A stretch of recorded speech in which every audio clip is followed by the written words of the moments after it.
मैं डॉक्टर नीलम जुनेजा, सहचार्य इतिहास, राजकीय महाविद्यालय श्रीकरणपुर। आज मैं BA पार्ट सेकंड विषय इतिहास पेपर फर्स्ट के अंतर्गत गियासुद्दीन बलबन के बारे में आपसे चर्चा करना चाहती हूँ।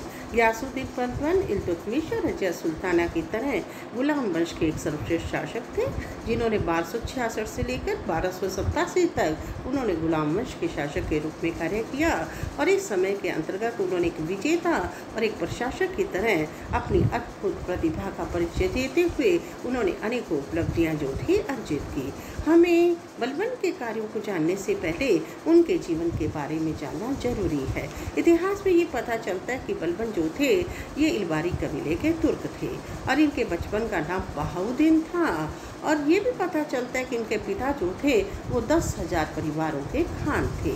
लेकिन युवा अवस्था में मंगोलों ने इन्हें बंदी बना लिया और उन्होंने एक गुलाम की हैसियत से गजनी के एक ख्वाजा जमालुद्दीन जो थे उनको के पास उन्हें गुलामों की तरह क्या था बेच दिया और उसके पश्चात इल्तुतमिश ने ग्वालियर विजय के बाद उन्हें दास की हैसियत से जो था खरीदा और इल्तुतमिश ने उसे दास के रूप में खरीदने के बाद उन्होंने इसे 40 अमीरों के गुट में सम्मिलित किया और इस गुट में रहते हुए उन्होंने अपनी अद्भुत प्रतिभा का परिचय दिया। और इल्तुतमिश के बाद जब रजिया सुल्ताना गद्दी पर बैठी तो उन्होंने अमीर शिकार के पद पर इन्हें नियुक्त किया और इस पद पर रहते हुए भी उन्होंने अद्भुत प्रतिभा का परिचय दिया।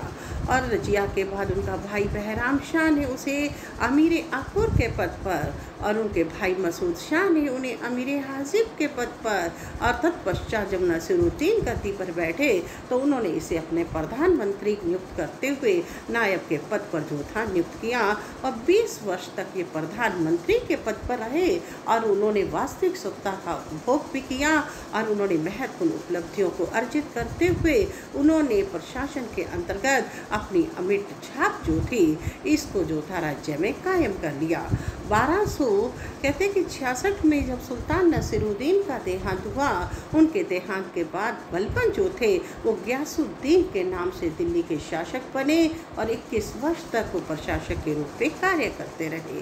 लेकिन गद्दी पर बैठने के बाद आपको पता है कि उन्हें अनेकों समस्याओं का सामना करना पड़ा। उनकी समस्याओं में सबसे पहली समस्या जो थी वो था 40 अमीरों की महत्वाकांक्षा और दूसरी समस्या उनके सामने जो थी वो था सुल्तान पद की खोई हुई गरिमा को हासिल करना और तीसरी समस्या जो थी मेवातियों हिंदुओं और राजपूतों का विद्रोह और चौथी समस्या जो थी वो थी मंगोलों की समस्या।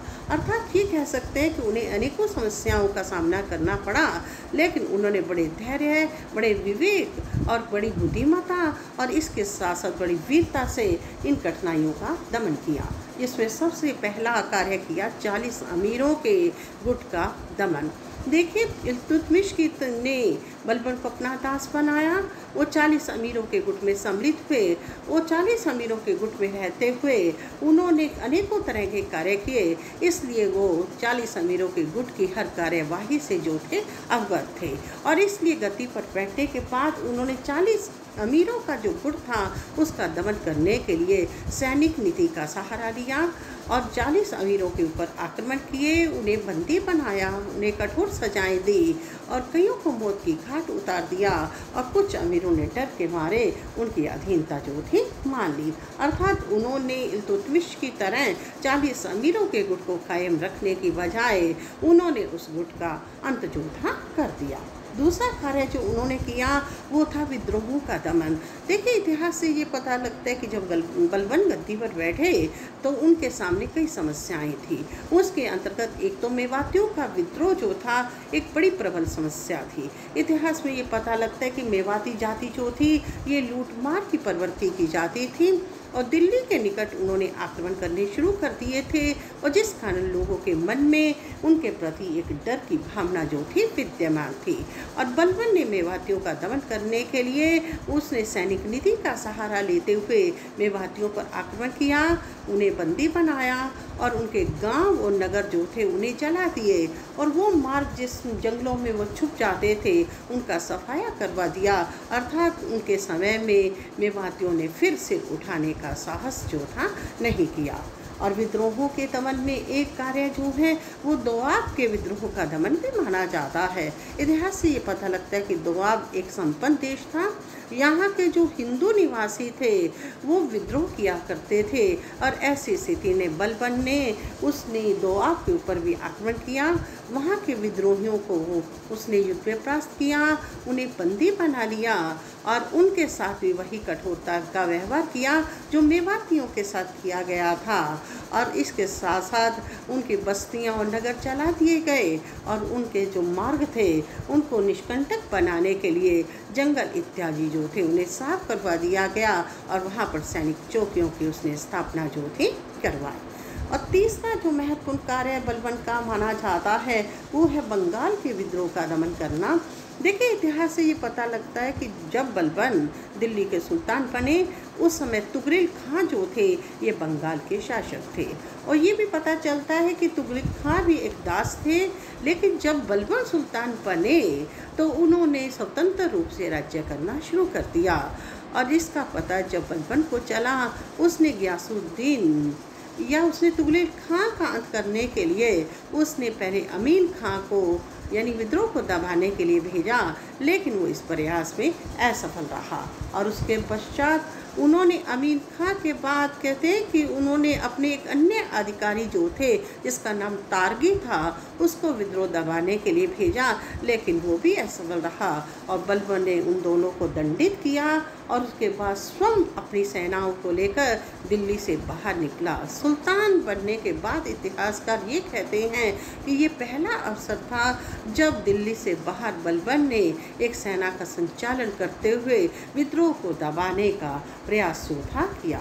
और जैसे ही बलबन के आने की सूचना बंगाल के सूबेदार तुगरिल खां जो कि स्वतंत्र रूप से राज्य कर रहे थे उन्हें चला तो राज्य छोड़कर जो था भाग गया। और बलबन ने बड़ी आसानी से बंगाल की राजधानी लखनौती पर अधिकार कर लिया और उसके बाद उसने तुगरिल खां का पीछा किया और उसे बंदी बना लिया। और बंदी बनाने के बाद उसका वध करवा दिया और उसके साथी जो थे उनकी भी हत्याएं जो थी करवा दी। और अपने बेटे बुगरा खां को उसने बंगाल का सूबेदार नियुक्त किया और उसे भी ये हिदायत दी कि अगर भविष्य में उसने भी कभी इस तरह का कार्य करने का प्रयास किया तो उसके साथ भी वही व्यवहार किया जाएगा जो तुगरिल खां के साथ जो है किया गया है। इतिहास में बलबन के द्वारा किया गया ये कार्य एक अत्यंत महत्वपूर्ण कार्य जो है माना जाता है। बलबन के कार्यों में मंगोलों के आक्रमण से राज्य की सुरक्षा या इस समस्या का हल करना ये भी एक अद्भुत और महत्वपूर्ण कार्य माना जाता है। देखिए, इतिहास में ये पता लगता है कि मंगोल जाति जो उत्तर पश्चिम सीमा की रहने वाली जाति थी, जो अत्यधिक खूंखार और लड़ाकू जाति थी और जिसने इल्तुतमिश के समय से ही भारत पर आक्रमण करने शुरू कर दिए थे और उसके बाद ये आक्रमण भारत में लगातार जो थे चल रहे थे। और बलबन मंगोलों के आक्रमणों से अच्छी तरह अवगत था और अपने राज्यों को सुरक्षित रखना चाहता था और इस कारण उसने सीमांत प्रदेशों की सुरक्षा की ओर ध्यान दिया। सुनाम और समाना के जो क्षेत्र थे वहाँ का अधिकारी उसने अपने बेटे बुगरा खां को बनाया। सिंध, मुल्तान और लाहौर के जो क्षेत्र थे वहाँ का अधिकारी उसने अपने बड़े बेटे मोहम्मद खां जो थे उसको नियुक्त किया। और इतिहास में ये भी पता चलता है कि बलबन के शासनकाल में मंगोलों ने भारत पर आक्रमण किया और उस विद्रोह का दमन करने के लिए मोहम्मद खां ने बड़ी वीरता का परिचय दिया और मंगोलों को भारत से जो था निकाल दिया। लेकिन इस विद्रोह के दौरान मोहम्मद खां जो था वो मारा गया और इसका कहते हैं कि बलबन को बहुत सदमा पहुंचा और इस कुछ समय के बाद बलबन जो था उसका देहांत जो था हो गया। अर्थात ये कार्य इतिहास में एक ऐसा कार्य है, इतिहास से ये भी पता लगता है कि बलबन ने अपने बेटे मोहम्मद खां के बाद भी मंगोलों से राज्य की सुरक्षा के लिए उसने हर कदम या हर भरसक प्रयास किया। किले भी बनवाए, सैनिक छावनियाँ भी उसने नियुक्त की, सैनिक टुकड़ियों को भी तैनात किया और अपने जीते जी उसने मंगोलों को भारत के अंतर्गत स्थायी रूप से जो था उसने नहीं रहने दिया। और बलबन की ये उपलब्धियाँ इतिहास में राजनीतिक उपलब्धियों के अंतर्गत जो है मानी जाती है। और इसके बाद उनकी प्रशासनिक उपलब्धियां आती हैं, जिसके बारे में चर्चा हम अगले लेक्चर में आपके साथ करेंगे।